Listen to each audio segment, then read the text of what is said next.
So hello everyone, welcome back to my channel let's smug up. तो आज हम topic करने वाले हैं IUPAC इन कोऑर्डिनेशन कंपाउंड्स। ये काफ़ी ज़्यादा बच्चों को डिफ़िकल्ट लगता है। बुक में जो रूल्स लिखे होते हैं वो कभी याद नहीं होते, इतने कॉम्प्लेक्स वे में लिखे होते हैं, समझ नहीं आता पहले कौन सा स्टेप फॉलो करके हम लोग नेमिंग स्टार्ट करें। आपको इतनी वही रूल्स इतनी सिंप्लीफाई वे में बताऊंगी कि आपको ऐसा कभी किसी ने नहीं बताया होगा और आप देखते ही उस कंपाउंड का नेम बता लेंगे, आपको कुछ सोचने की भी ज़रूरत नहीं पड़ेगी। तो उससे पहले मैं आपको रूल्स तो बताऊंगी, पर उससे पहले आपको कोई कन्फ्यूजन ना हो, मैं आगे फ़ोटो अटैच कर दूंगी। आप उसको पॉज करके स्क्रीनशॉट ले लीजिए और उसको पहले लर्न कर लीजिए। लिगेंड्स की नेम्स लर्न कर लीजिए, प्लस उनके ऊपर क्या क्या चार्जेस हैं वो लर्न कर लीजिए। जब आपको ये लर्न हो जाएगा तो आपके लिए IUPAC बाएं हाथ का खेल हो जाएगा।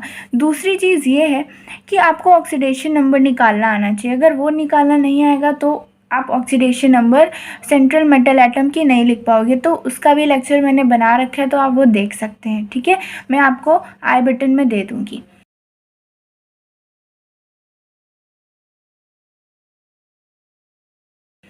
अब हम अपना टॉपिक जो स्टार्ट करते हैं, बहुत ही सिंपल टॉपिक है। ये मत सोच के पढ़िए मुझे नहीं आता, मैं नहीं कर पाऊँगा।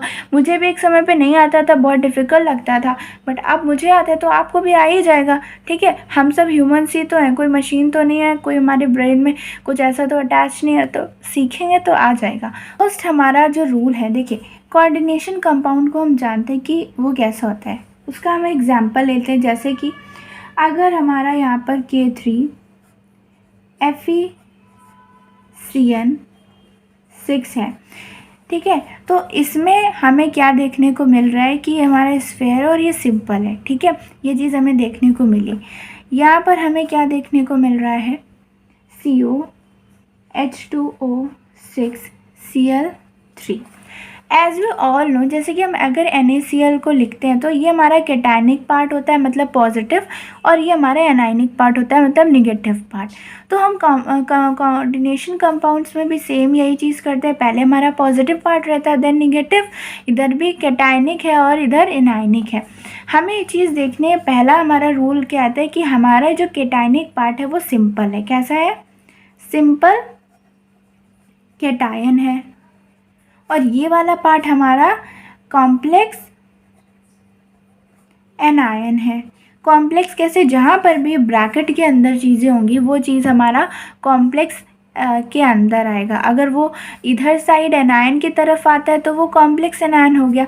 यहाँ पर देखिए पहले क्या चीज़ आती है हमारी, हमेशा कैटायन आता है, तो हमारा कैटायन यहाँ पर कैसा हो गया, यहाँ पर हमारा कैटायन कॉम्प्लेक्स है, कॉम्प्लेक्स कैटायन।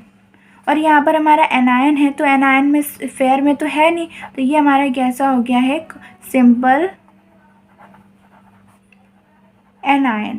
तो अब ये देखिए, ये वाला जो कंपाउंड आप देख रहे हैं, इसमें ये हमारा कैटायनिक पार्ट है और ये हमारा एनायनिक पार्ट है, लेकिन ये भी स्फेयर में और ये भी स्फेयर में, तो ये दोनों कैसे हो गए, कॉम्प्लेक्स।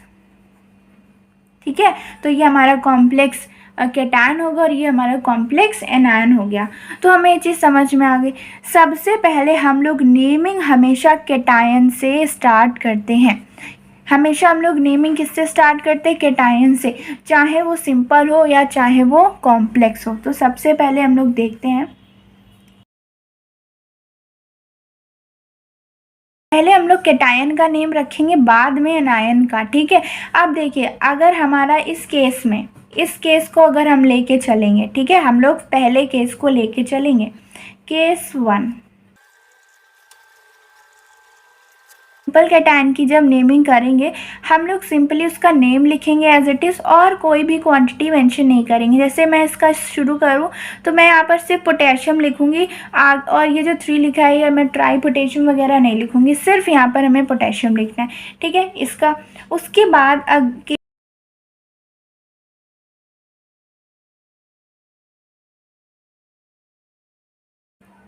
अगर हमारा कॉम्प्लेक्स कैटायन होगा तो हम लोग क्या करेंगे, सबसे पहले हम लोग लिगेंड्स का नेम लिखेंगे। जैसे कि हमारा ये कॉम्प्लेक्स कैटायन है, ठीक है, तो यहाँ पर सबसे पहले मैं लिगेंड्स हमारा कौन सा है, ये है, तो ये कितने लिगेंड हैं, 6 हैं। तो मैं लिखूँगी, इनकी क्वांटिटी भी मेंशन करेंगे, तो लिखूँगी हेक्सा और इसका नेम होता है एक्वा, तो हेक्सा एक्वा लिख दूँगी। और फॉर एग्ज़ाम्पल अगर यहाँ पर एक से ज़्यादा लिगेंड होते हैं, जैसे कि फॉर एग्ज़ाम्पल यहाँ पर क्लोरो भी होता, तो मैं लिखती क्लोरो और ये एक्वा, तो एक्वा पहले आता है, ए पहले आता है, ठीक है। तो अल्फ़ाबेटिकल ऑर्डर फॉलो करना पड़ेगा, ए, ठीक, हेक्सा एक्वा, देन हम लोग लिखेंगे क्लोरो। और जब हम लोग अल्फ़ाबेटिकल ऑर्डर फॉलो करते हैं तो हम लोग ये मत कंफ्यूज हो जाइएगा, ये हेक्सा है तो एच से कंसीडर करेंगे, नहीं, क्वांटिटी को कंसीडर नहीं करेंगे, हम सिर्फ उनके नेम से कंसीडर करेंगे कि ए पहले आता है या सी पहले आता है। क्लियर? तो हमें लिगेंड्स की नेमिंग करनी है, वो आपको समझ में आएगा। अगर एक से ज़्यादा है तो अल्फ़ाबेटिकल ऑर्डर फॉलो करना है। उनकी क्वांटिटी को हम लोग कैसे शो करेंगे ये भी देख लेते हैं। देखिए, अगर नॉर्मल क्वांटिटी, अगर लिगेंड हमारा नॉर्मल है, नॉर्मल केसेस में क्या होता है कि 1 के क्या 2 के लिए हम लोग डाई यूज़ करते हैं, 3 के लिए हम लोग ट्राई यूज़ करते हैं, 4 के लिए हम लोग टेट्रा करते हैं, 5 के लिए हम लोग पेंटा करते हैं, एंड सो 6 के लिए हेक्सा, 7 के लिए हेप्टा, 8 के लिए ऑक्टा एंड 9 के लिए नैनो। समझ में आ गया? अगर इफ़, अब ये एबनॉर्मल केस की बात हो रही है, अगर न्यूमेरिकल वैल्यू पहले से ही प्रेजेंट है लिगेंड में, जैसे एग्जांपल होता है हमारा EN, एथिलीन, डाईअमीन। अब देखिए, इसमें डाई वर्ड पहले से ही आ रहा है, जो कि हम लोग यहाँ पर नॉर्मली यूज़ करते हैं। तो हम लोग क्या करते हैं कि इसको हम लोग फिर ब्रैकेट में करते हैं, ठीक है। इसका जो भी हमारा नेम है उसको हमने ब्रैकेट में किया और बाहर हम लोग इसका नंबर लिखते हैं। नंबर कैसे लिखते हैं? अगर 2 होगा तो हम लोग बिस लिखेंगे, 3 होगा तो हम लोग ट्रिस लिखेंगे, 4 होगा तो हम लोग टेट्राकिस लिखेंगे, 5 होगा तो हम लोग पेंटाकिस लिखेंगे, एंड सो 6 होगा तो हेक्साकिस, 7 होगा तो हेप्टाकिस। तो आपको समझ में आया कि अगर न्यूमेरिकल वैल्यू प्रेजेंट है तो हम लोग ऐसे यूज़ करते हैं। EN होता है, EDTA होता है, ठीक है, एथिलीन डाइमाइन टेट्राएसीटेट। तो सब में अगर उसमें पहले से ही नॉर्मल ये सफिक्स यूज़ हो रहे हैं तो हम लोग उसमें ये वाले सफिक्स यूज़ करते हैं उनकी क्वान्टिटी शो करने के लिए। ये क्लियर हो गया आपको? अभी तो हमारे सिर्फ लिगेंड्स का काम ख़त्म हो गया है, ठीक है। लेकिन अब हम बात करेंगे कि लिगेंड्स के साथ साथ उस स्फेयर में सेंट्रल मेटल एटम भी तो है, सेंट्रल मेटल एटम, ठीक है। ये हमारा, हम लोग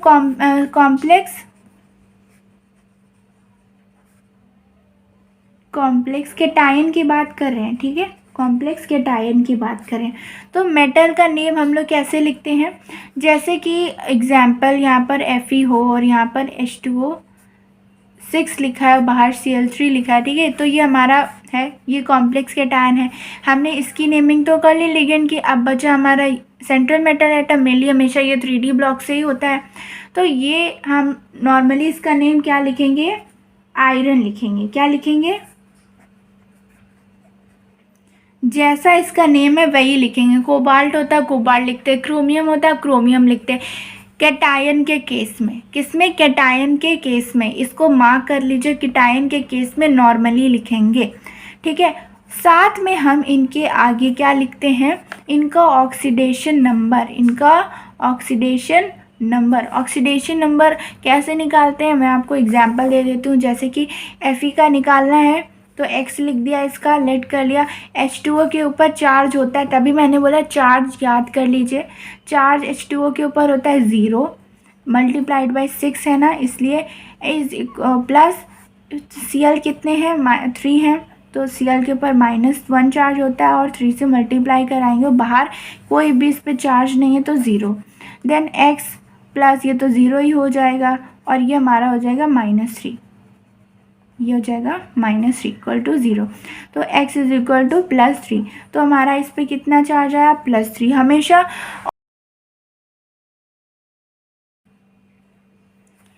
हमें ऑक्सीडेशन नंबर रोमन वैल्यूज़ में लिखना है। जैसे कि अगर मैंने यहाँ पर आयरन लिखा साथ में मुझे ऑक्सीडेशन नंबर शो करना है तो 3 है, तो मैं इसको ऐसे लिखूँगी। ठीक है, ये क्लियर हो गया। लास्ट बात मैं आपको बता दूं, जब भी हम कोई भी कॉम्प्लेक्स की नेमिंग करते हैं हम उसमें स्पेस बिल्कुल भी नहीं देते। ठीक है, हम कभी भी स्पेस प्रोवाइड नहीं करेंगे। जैसे कि अगर मुझे इसका नेमिंग करना है तो मैं डायरेक्ट लिखूँगी hexa aqua iron third without space. समझ गए आप। अब बात आती है एनायन की। ठीक है, आप किसकी बात करेंगे? एनायन की। सिंपल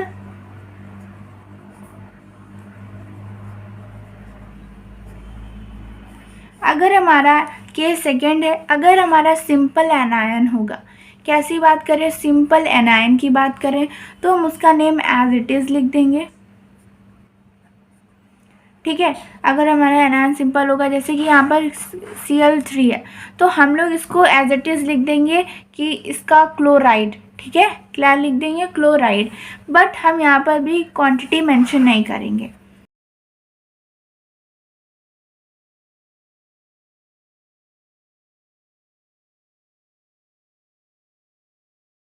देखिए कि जैसे कि हमें कॉम्प्लेक्स एनायन की नेमिंग करनी। देखिए कॉम्प्लेक्स में होता क्या है, एक हमारा लिगेंड होता है और हमारा सेंट्रल मेटल एटम होता है। यही तो हमने नेमिंग हमारे कॉम्प्लेक्स के टाइम में की है कि कैसे हमें लिगेंड्स की नेमिंग करनी है और कैसे हमें मेटल की नेमिंग करनी है। सेम हमें वैसे ही रूल्स फॉलो करने, कोई स्पेस नहीं देनी है, अल्फ़ाबेटिकल ऑर्डर फॉलो करना है। बट जब बात एनायन की आ जाती है उस केस में हम लोग मेटल की नेमिंग मेटलेट से करते हैं, मतलब 8 सफिक्स के तौर पे यूज़ करते हैं। ठीक है, अगर मुझे क्रोमियम है, जैसे कि क्रोबियम आता है तो मुझे पता है इसका नाम क्रोमियम है, लेकिन अगर ये एनायनिक पार्ट में आता है, हमारे एनायनिक पार्ट मतलब बाद वाले पार्ट में आता है, then I will write it as chromate. ठीक है, अगर मेरे पास कोई भी और जैसे निकल आता है तो मैं उसको लिखूँगी निकलेट। ठीक है, आपको हर मेटल में 8 सफिक्स की तौर पे यूज़ कर रहे हैं तो हमारे ये सारे रूल्स यहाँ पर ख़त्म हो जाते हैं। आपको आई होप कि सब कुछ समझ में आ गया हो। अब हम कुछ एग्जाम्पल्स कर लेते हैं। राइट, ये देखिए सिंपल कैटायन है और ये कॉम्प्लेक्स एनायन है। तो हमें याद है कि एनायन में मेटल की नेमिंग मेटलेट के तौर पे की जाती है, और जब सिंपल एनायन होता है तो हम लोग उसमें उसकी क्वांटिटी मेंशन नहीं करते, तो हमेशा कैटायन से स्टार्ट करते हैं। तो कैटायन हमारा ये है। ठीक है, तो कैटायन का इसकी के का नेम क्या होता है? पोटेशियम, तो हमने पोटेशियम लिख दिया। अब बात आती है कॉम्प्लेक्स की। कॉम्प्लेक्स में सबसे पहले नेमिंग हम लोग करते हैं किसकी? लिगेंड की, और उसका नंबर क्या है हमें दिख रहा है 6। तो 6 को हम लोग क्या बोलते हैं? हेक्सा। और इसको Cn को हम लोग क्या बोलते हैं? इसको बोलते हैं साइनो, हेक्सा साइनो। ठीक है, अब बात आती है मेटल की, तो हम लोग इसको 8 लगाते हैं, तो हम लोग इसको यहाँ पर लिखेंगे फेरेट। फिर हमें इसका ऑक्सीडेशन नंबर मेंशन करना है तो ब्रैकेट बना दीजिए आगे। और नंबर इसका कैसे निकालेंगे? के ऊपर कितने चार्ज होते हैं? +3। ठीक है, इसका नंबर +3 से मल्टीप्लाई करवा दिया और प्लस x निकालना ही हमें इसका। इसके ऊपर हमारे पास होते हैं -1 चार्ज, तो -1 × 6 = -6 = 0। कोई भी ऊपर चार्ज नहीं है। अब क्या करेंगे? = 6 - 3, हमारा आंसर आ गया +3। तो यहाँ पर हमें रोमन न्यूमरल में से दिखा देना है। तो आई होप आपको क्लियर हो गया। अब देखिए हम लोगों ने दूसरा केस ले लिया। हमारे यहाँ पर कॉम्प्लेक्स कैटायन है और सिंपल एनायन है। यहाँ पर हमें मेटल की नेमिंग नॉर्मल करनी है, तो सबसे पहले हमने ले लिया हेक्सा, ये हमारा लिगेंड है, हेक्सा एक्वा। ठीक है, हेक्सा एक्वा। फिर हमने यहाँ पर लिखा मेटल, तो हेक्सा एक्वा। यहाँ पर हम लोग सिंपली इसको एज किसका नाम देंगे? आयरन का नाम देंगे, आयरन। इसका ऑक्सीडेशन नंबर 3 आएगा तो आप निकाल सकते हैं। और हमारा ये काउंटर आयन है, मैंने आपको बताया था इसकी नेमिंग एज इट इज़ करते हैं बट क्वांटिटी इसकी भी मेंशन नहीं करते, तो हम लोग लिख देंगे क्लोराइड। जो आप लिगेंड की शीट मैंने दी उसमें आपको नेम दिख जाएगा, तो आपको एज इट इज़ वही नेम लिखना है। ठीक है, अब बात आती है इसकी। इसमें ना ही कोई एनायन दिया ही नहीं है, तो यहाँ पर पॉजिटिव चार्ज है, तो हम लोग कैसे इसकी नेमिंग करना शुरू करेंगे। सबसे पहले हम लोग इसमें लिगेंड्स की नेमिंग देंगे। यहाँ पर लिगेंड्स आप देख सकते हैं, 2 लिगेंड्स प्रेजेंट हैं। इसका नाम है क्लोरो और इसका शुरू होता है ई से, एथिलीन डाई। तो सी पहले आता है, ई बाद में आता है, तो हम लोग लिखेंगे डाई क्लोरो। ठीक है, उसके बाद इसको लिखेंगे तो यहाँ पर 2 क्वांटिटी है, तो इसको मेंशन के लिए आपको पता है हम लोग 20 का यूज़ करेंगे और ब्रैकेट में लिखेंगे एथिलीन डाई अमीन, राइट। अब हम बात करेंगे हमारे कोबाल्ट की। ठीक है, अब हमारा कोबाल्ट कैसा है, कैटायनिक पार्ट में पॉजिटिव बाहर लगा हुआ है, तो हम लोग क्या करेंगे, इसको एज इट इज़ लिख देंगे, क्योंकि अनायनिक तो है नहीं जो हम लोग कोबाल्टेट लिखें, तो हम लोग इसे कोबाल्ट लिख देंगे और इसका ऑक्सीडेशन नंबर आएगा, इसका ऑक्सीडेशन नंबर आएगा 3। और जब ऐसे बाहर प्लस चार्ज लगा हो या माइनस चार्ज लगा हो तो हमें यहाँ पर मेंशन करना होगा कैटायन। अगर यहाँ पे फॉर एग्जांपल नेगेटिव चार्ज होता तो हम यहाँ पे कोबाल्टेट कर देते, यहाँ पे टी भी लगेगा, और यहाँ पर एनायन लिख देते। तो आपको ये चीज़ मेंशन करनी पड़ेगी। अब यहाँ पर देखिए दोनों ही कॉम्प्लेक्स हैं, तो दोनों कॉम्प्लेक्स में हम लोग दोनों के कॉम्प्लेक्स के अकॉर्डिंग नेमिंग करेंगे। ये हमारा कैटायनिक पार्ट और ये हमारा एनायनिक पार्ट है, तो सबसे पहले इसकी करेंगे देन इसकी करेंगे। ये एनायनिक है तो इसमें हमारा क्रोमियम की जो नेमिंग होगी वो क्रोमेट हो जाएगी, बाकी सब एज इट इज़ रहेगा। इसका मैं आपको सबसे पहले ऑक्सीडेशन नंबर निकाल के दिखा दूँ। देखिए, जब हमें दोनों का ही ऑक्सीडेशन नंबर निकालना है, राइट, तो हम लोग कैसे निकालेंगे।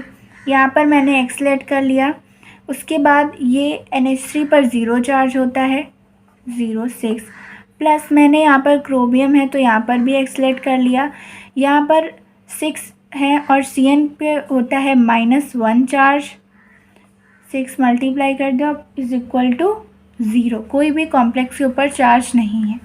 यहाँ पर हम क्या करेंगे, ये 2x हो जाएगा और ये हमारा -6 हो जाएगा इज इक्वल टू 0, तो 2x is equal to +6 and इसको डिवाइड करके हमारा आ जाएगा +3, तो हमारा +3 चार्ज दोनों पे आ जाएगा। तो ऑक्सीडेशन नंबर हम दोनों में सेम मेंशन करेंगे। अब इसकी नेमिंग कर लेते हैं। सबसे पहले हम लोग करेंगे लिगेंड्स की नेमिंग। यहाँ पर हमारे हेक्सा अमीन है, प्लस ये हो गया। आप करेंगे इसकी कोबाल्ट की नेमिंग, कोबाल्ट ऑक्सीडेशन नंबर 3 है। अब हम लोग नेमिंग करेंगे किसकी, हमारे एनायनिक पार्ट की, तो यहाँ पर करेंगे हेक्सा, ठीक है, 6 है और साइनो। अब हमारा ये क्रोमियम है तो क्रो हो जाएगा क्रोमेट, क्योंकि ये एनायनिक पार्ट में है, क्रोमेट, ठीक है। अब यहाँ पर हम इसकी ऑक्सीडेशन नंबर शो कर दें। आई होप कि अब आपको ये क्लियर हो गया है।